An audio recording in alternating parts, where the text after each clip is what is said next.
Oh, oh, oh, oh, vous me surprenez en pleine étude de ma généalogie. Hein?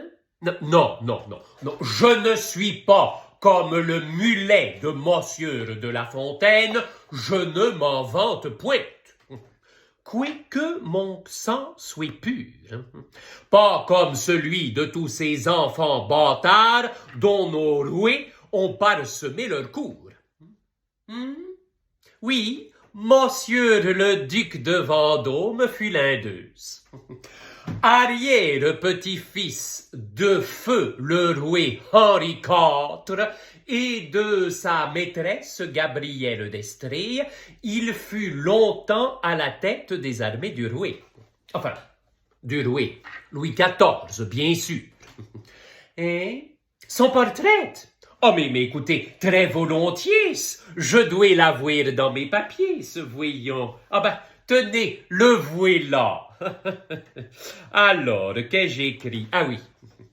Il était d'une taille ordinaire pour la hauteur.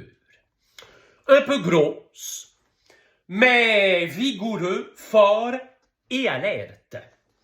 Un visage fort noble et l'air haut. De la grâce naturelle dans le maintien et la parole, beaucoup d'esprit naturel qu'il n'avait jamais cultivé.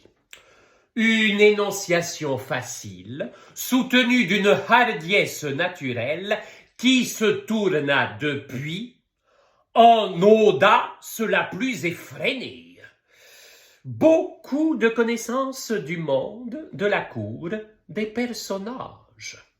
Et sous une apparente incurie, un soin et une adresse continuelle à en profiter en tout genre.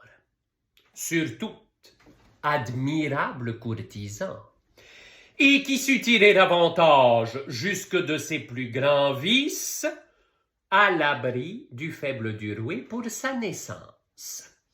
Ce qui est prodigieux à qui a connu le roué et sa singulière horreur pour tous les habitants de Sodome.